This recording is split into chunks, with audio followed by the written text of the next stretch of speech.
Hi, it's Dwyer, gamblersadvisory.com, a free site, bettingangle.us, a free site. It is June the 8th, 2022. Let's talk NBA Finals. But first, remember, the opinion you should follow should be your own. Just consider this video to be a second opinion from a complete stranger online. Now, Game 2 went to the Warriors. I need for people to understand that the narrative we're hearing as fans might not be what's actually happening. The Warriors, Steve Kerr in particular, their head coach, have been to multiple NBA Finals. They know the way the system works. They understand that during a series, they're going to have to introduce new dynamics. Now, the fan-friendly story that they're throwing out there is that Steve Kerr was uncertain about the health of Gary Payton Jr., so he didn't play Gary in Game 1, and then Gary convinced him he's healthy, so Gary's out there Game 2, and of course Gary's a shutdown defender, as he's always been with the Warriors. Helps the team win Game 2. By the way, the three-point shooting offset each other, right? The Celtics did as well as the Warriors did from three. But incredibly, the Warriors scored 40 points in the paint, whereas the Celtics only scored 24. The Warriors scored 33 points off turnovers. The Celtics only scored 15. Game 2 is really a testament to better Warrior defense. Folks, they outdid the Boston Celtics. Also, some of the numbers are a bit misleading. Jason Tatum looked like he had a good game. If you look at the plus-minus, the Warriors outscored the Celtics by 36 points. Let me repeat that, 36 points when Jason Tatum was on the court. So I believe what really was going on is that Steve Kerr is playing cards. He had an excellent card in his pocket, major defender Gary Payton Jr. And he played that card in Game 2. Now the Warriors know they can defend against the Boston Celtics. Understand, the Warriors were the top-rated defensive team in the league. The Celtics were number 2. So defense actually ruled the day more than anything else in Game 2. Also, pay close attention to Robert Williams. I believe Ime Udoka is playing chess with him. He only played 14 minutes and 2 seconds in Game 2. He's one of the best interior defenders in the entire league. Folks, he's on an all-defensive team. I am guessing he's going to challenge the Warriors' efficiency in terms of getting points in the paint in Game 3. Now let's talk about betting strategy. Whoever you're supporting in the series,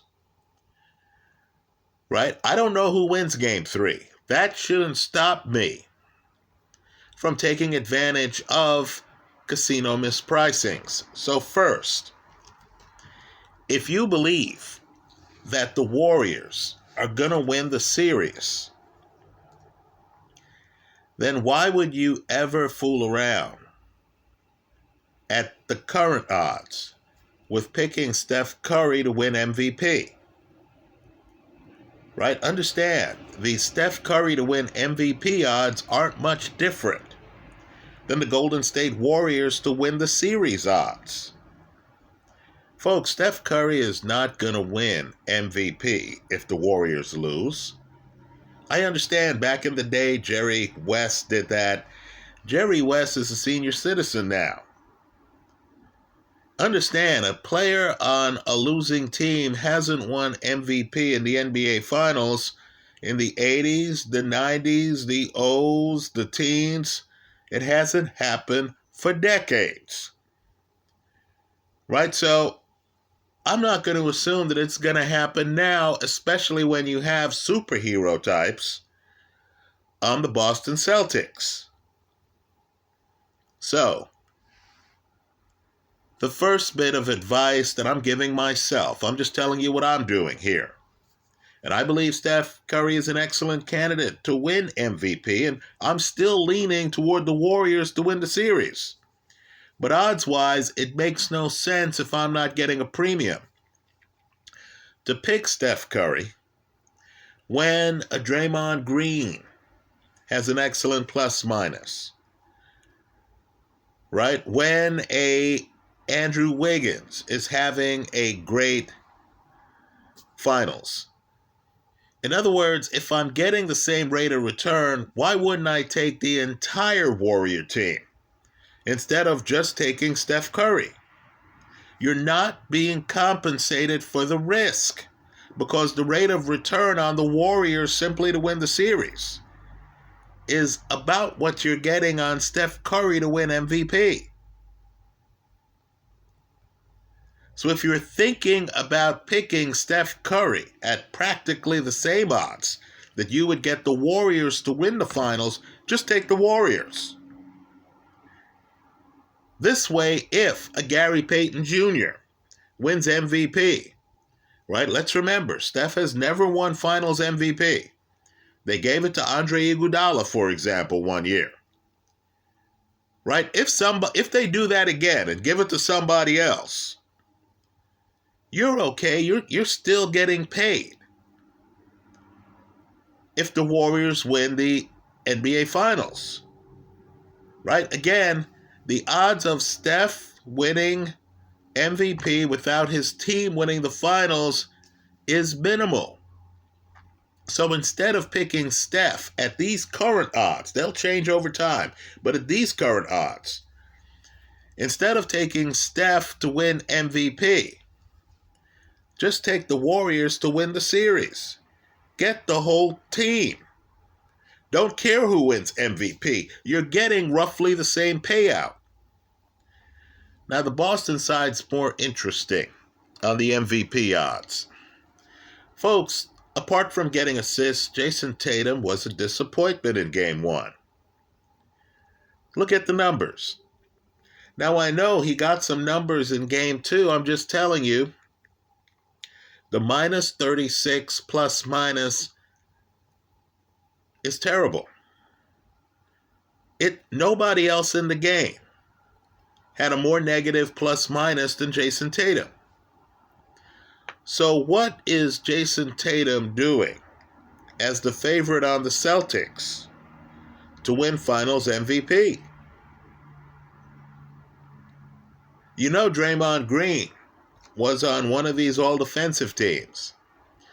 You just saw Gary Payton Jr.'s level of defense. Folks, he should be on one of these all-defensive teams. It takes a while in this league to build up your reputation. He's one of the best defenders out there. You also notice that Andrew Wiggins is an above-average defender. All three of the guys, Draymond, Glove Jr., Andrew Wiggins, could stick Jason Tatum, give him problems. They could rotate on him, have him dealing with stellar defenders for 48 minutes. Now, if you believe the Celtics are going to win the series, understand that Casino has made a huge mistake here. You want leverage.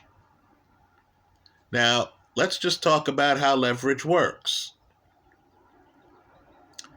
If I bet $1 on 5 guys who are going off at, let's say, 8-1 and higher, and any one of the 5 guys hits, understand I'm making a profit because I'd get $8 back on a $5 investment. Keep in mind, I also get the $1 back that I bet on the winning candidate. So I would get $8 in profit, the refund on the $1. I'd be out $4. I would make $8. In essence, the whole exercise gives me a plus 200. That's with bets on 5 different guys. Now, would it shock you to know that if you believe that anyone other than Jason Tatum can win the MVP of the NBA Finals if the Celtics win it, just understand that you're getting 8-1 right now and higher on Jaylen Brown. You're getting 64-1 on Marcus Smart. Who had the best game for the Celtics in Game 1? I would argue it might be Al Horford. You're getting 66-1 on him. Right? Just think about that. I've just named some key contributors on the Boston Celtics. By the way, you heard me mention Robert Williams. By the way, he's on an all-defensive team. Right? Great defender. You understand that people watching the series might appreciate his great defense if he takes over and stops the Warriors from scoring in the paint. He had a decent Game 1. Somehow he's going off at 476-1 to win Finals MVP for the Celtics. Folks, part of your portfolio has to be speculation. If you're looking at Jason Tatum, who the market is giving way too much consideration to, and if you're thinking to yourself, man, some people might have looked at Tatum in Game 1 and been unimpressed. Some people might have looked at Tatum in Game 2 with a minus 36, plus minus, and been unimpressed. The Celtics have home court if they win this series. Don't you want exposure on Brown, Smart, Horford, and Williams? Let's flip it over to the Warriors. Folks, I love Curry. I'll agree. Curry's the presumptive favorite if the Warriors win the NBA Finals to win Finals MVP. But wow, are you really going to pass by without taking a hard look at Andrew Wiggins at 93-1? 93-1 to win Finals MVP. Understand, if the storyline at the end of the series is, wow, Wiggins scored some points, played some major defense on Jason Tatum, just like Andrew Iguodala. Andre Iguodala won the MVP years ago. Don't you think some voters are going to give Wiggins serious consideration? What about the guy who many people consider the heart and soul of the Warriors? Just close your eyes for a second and think about who that would be. The guy who is out there playing his butt off, playing defense. He might be the team's best passer. Right? He's the guy who's yelling at teammates. He's the guy who's yelling at referees. He's the guy making sure the Warriors continue to have intensity. He's the guy, quite frankly, who sometimes yells at the coach. Fortunately, the coach has a very high EQ. That guy's Draymond Green. Right, folks? Draymond Green is really the heartbeat of the Warriors. If you want to know what he's capable of, you know that series the Warriors lost to LeBron, when LeBron brought a title back to Cleveland for the first time in decades. Look at Draymond's numbers in Game 7 of that series. Right, folks, you're telling me that a glue guy, an essential guy, a guy who gives this suburban white-collar Warrior team some toughness, some roughness. You're telling me that Draymond Green is going off at 77-1 to win the MVP? Look, I'm not saying it happens, but I'll tell you what, I certainly want to get a bet down on him. Right? If this is a rough and tumble series, who on the Warriors is more rough and tumble than Draymond Green? Right, folks? Sometimes you just have to take advantage of spectacular odds. I can tell you, I looked at the Lucas Brown Jr. Fall fight. Brown had been losing, but I knew Brown had a punch and was rough and tumble. They were offering 10-1 in a heavyweight fight. Understand, in heavyweight fights, guys with punches only have to be right once. Right? Lucas Brown was right. I'm not saying I expected it. Far from it. But Lucas Brown was right in the first round. Got the KO. I got 10-1 odds. I'm just telling you, with the MVP voting, especially if you're on the Celtics side of the play, you need to look at the favored son, Jason Tatum, and ask yourself, gee, what has this guy done the first two games to make him be priced like this? I would argue Jason Tatum has had a subpar first two games. That opens the door to 8-1 on Jaylen Brown, 64-1 on Marcus Smart, who had a great first game. Right? 66-1 on Al Horford, who arguably had the best first game and who has the story of the great guy, the vet, who finally made an NBA Finals. And, of course, is in there doing well. Right? I understand they shut him down in Game 2 on points. Al did some other things in Game 2. If he bounces back, I could see voters saying, wow, what a great bounce back by Al Horford. Don't overlook sentimental favorites. With the Warriors, Steph is king. No question about it. But wow, if defense rules the day, how many points did the Celtics score in Game 2? Well, less than 100. If defense rules the day, some voters are going to start looking at defense. 93-1 on Wiggins. You could do a lot worse with your money than hit on a 93-1. 77-1 on Draymond. Come on. You know the actual odds shouldn't be that high. Finally, with the Celtics, if defense does take over, on a team with the defensive player of the year, I would argue, arguably the best defender on the team is the guy who's on an all-defensive team, Robert Williams. Right? The Celtics have to stop the bleeding of points in the paint. Look at the numbers. Right? The person who's in the best position to do so is Robert Williams.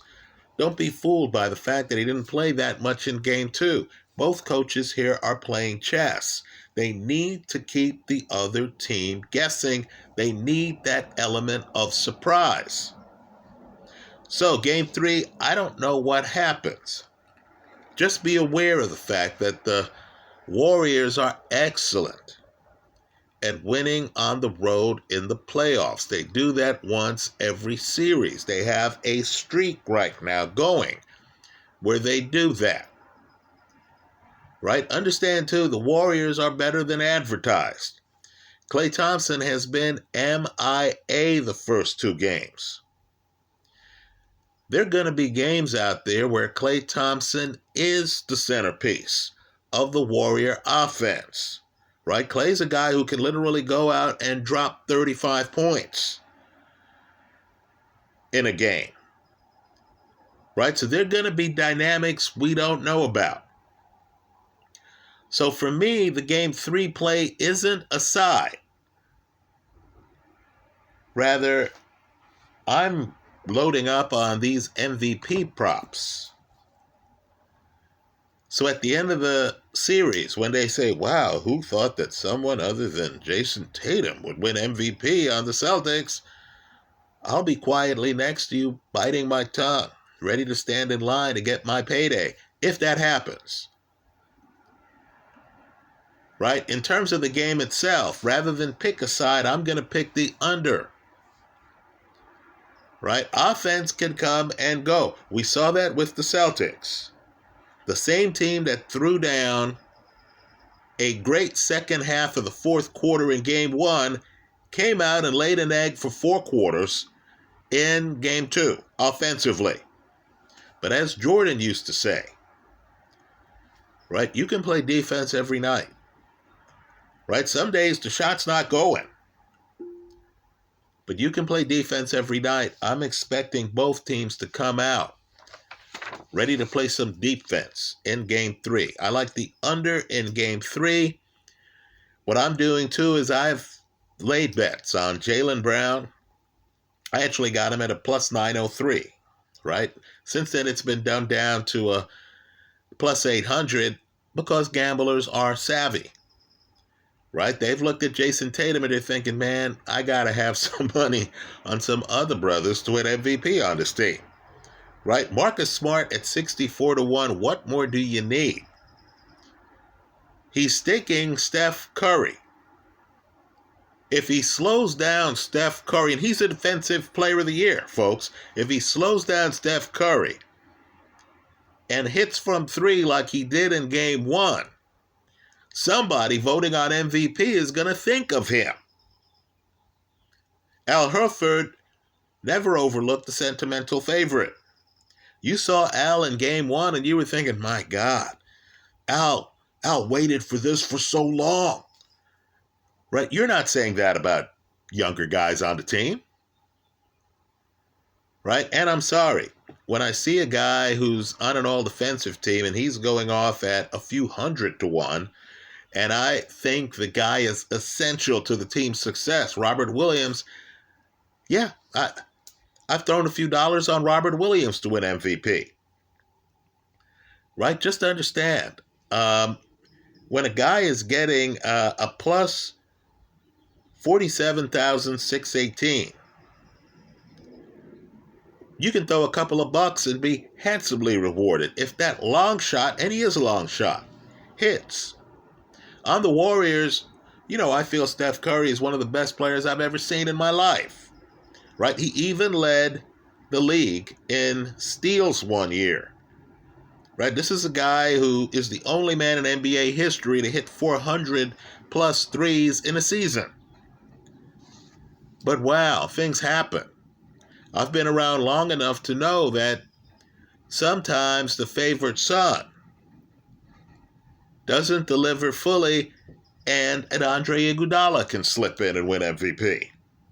So yes, I've put a bet on Wiggins. I've put a bet on Draymond.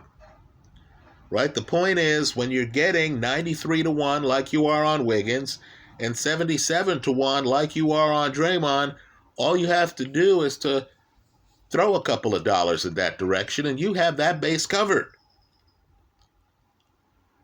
Right? Think about it. Also, why would I take Curry at this point, at this price, to win MVP when I can get practically the same price on his team simply to win the series?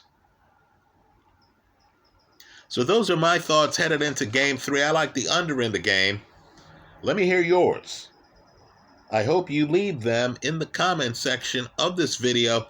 Let me make one final point here. 47% of the shot attempts have been threes in this series. Just to understand, the Celtics matched the Warriors in threes in Game 2.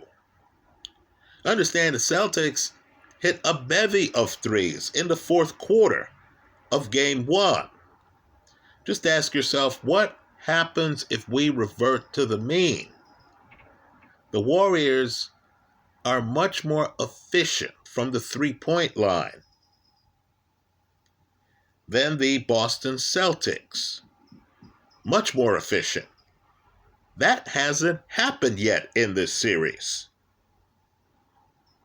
And yet the Warriors won Game 2 comfortably, didn't they? If the Warriors come out and outdo the Celtics from 3, and flash the defense they did in Game 2. Are you certain that the Celtics hold serve at home? Don't you think there's a chance the Warriors win one of the next 2 games that are going to be played in Boston? Also, let's be clear on Boston. This is a team that doesn't like to meet expectations in big games. Right? You thought it was over against the Miami Heat in Game 6. Right? The party was going to be in Boston. Boston was playing Game 6 in Boston. They aren't Jordan's Bulls, are they? Jordan's Bulls won the games they were supposed to. This Boston Celtic team loses Game 6 to the Miami Heat. Right? And it's the usual suspects. Wow, here's a shocker.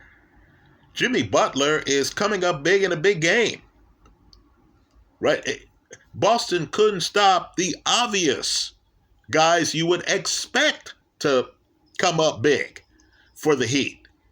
Right? So then, of course, Boston has to play Game 7 in Miami. Right? Think about that. I get the feeling right now, a lot of Boston people are saying we have the series right where we need it. We have home court. All we have to do is win games 3, 4, and 6. And there'll be another banner hanging in our home arena. Are things ever that easy for this Boston Celtic team? I think Game 3 is up in the air. I'm not taking a side. Apart from the under. Also, I believe you're getting compelling value. Anytime you see Jaylen Brown and they're telling you 8-1, 9-1, you got to say, well, are they watching the same game I'm watching? Right, folks, Jaylen Brown's a major contributor on this team. Marcus Smart is a major contributor on this team. When they're telling you 64-1, you have to say, whoa. They're giving me more than 50-1 on Marcus Brown? You need to have at least $1 on both guys to win MVP. And I'm someone who doesn't even believe that the Celtics win the series. I'm still leaning with Golden State in the series. I still think they're the better team. Right? Consider them to be one of the best stealth-dominant teams in basketball. Right? 1 seed, what's that? 2 seed, what's that? We'll take the 3 seed. Right? And then, of course, nobody will know that we rank first in the league in defense. I think the Celtics know it now. Right? And no one will figure out that we have several guys who hit 36% of their threes or better. Right? Keep in mind, too, with regard to the defense, Draymond, who's on an all-defensive team, Gary Payton Jr., who should be. You got Wiggins. Otto Porter is a damn good defender. It might shock some people, but the Warriors can match up defensively. That might be a bigger edge for the Warriors in this series than their three-point shooting capability. That's how I see it. Let me hear from you. I hope you leave your comments in the comment section of this video. Thanks for stopping by.